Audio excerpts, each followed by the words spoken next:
મિત્રો આ વાત એ સમયની છે જ્યારે મારા કાકી અને હું અગાસી પર હતા, એવામાં વરસાદ ચાલુ થઈ ગયો અને પછી તો એવો માહોલ બની ગયો કે શું વાત કરું। તો મિત્રો ચાલો કહાની શરૂ કરીએ।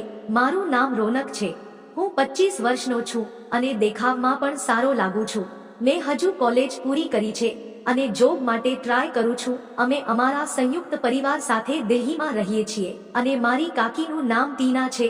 કાકીની ઉંમર 40 વર્ષની છે। મારી કાકા પહેલા માળે રહે છે અને હું મારા માતા પિતા સાથે ગ્રાઉન્ડ ફ્લોર પર રહું છું અને કાકી દેખાવમાં જોરદાર લાગે છે અને રંગેરૂપે એકદમ મસ્ત લાગતા હતા।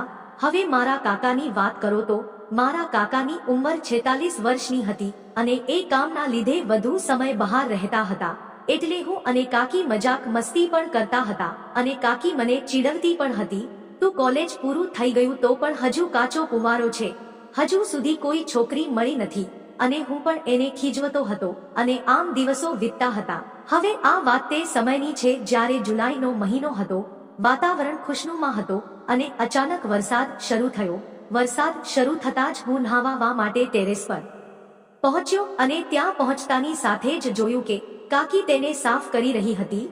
એની હાલમાં સફેદ સૂટ પહેર્યો હતો જે ભીનો હતો અને તેના પર ચોંટી ગયો હતો અને સસલા દેખાતા હતા અને એની આ હાલતમાં જોઈને મારી અંદર કઈ કઈ થવા લાગ્યું હતું અને હું આંટી પાસે ગયો અને તેને હળવેથી કહ્યું, આંટી આજે તમે ખૂબ સુંદર દેખાઈ રહ્યા છો અને આમાં જોરદાર લાગી રહ્યા છો અને એ પણ સમજી ગયા કે હું શું કહેવા માંગુ છું અને તેના ચહેરા પર એકદમ ચમક દેખાય અને તકનો લાભ ઉઠાવીને હું પણ તેની સાથે ઊભો રહ્યો અને તેને મદદ કરવા લાગ્યો, જેના કારણે ક્યારેક મારી કોણી તેના ડેબા પર જતી હતી અને એ પણ મારી સામે સ્માઇલ સાથે જોતા હતા। હવે તે પણ સમજી ગઈ કે મારા મનમાં શું છે, તેથી તે ક્યારેક હસવા લાગી અને ક્યારેક મને સ્પર્શ કરવા લાગી। આ દરમિયાન તેમના ચહેરા પર એક તોફાની સ્મિત પણ જોવા મળ્યું। પછી અચાનક તેના મગજમાં શું આવ્યું, તે સીધી ઊભી થઈ અને સીડી તરફ ચાલી ગઈ, પરંતુ તે મારી ગેરસમજ હતી કારણ કે એની પાછળ આવવાનો ઈશારો કર્યો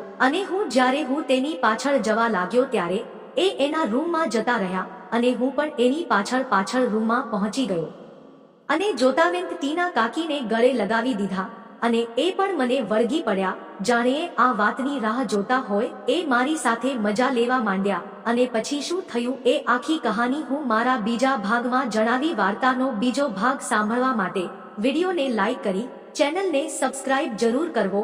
વિડીયો પૂરો જોવા બદલ આભાર।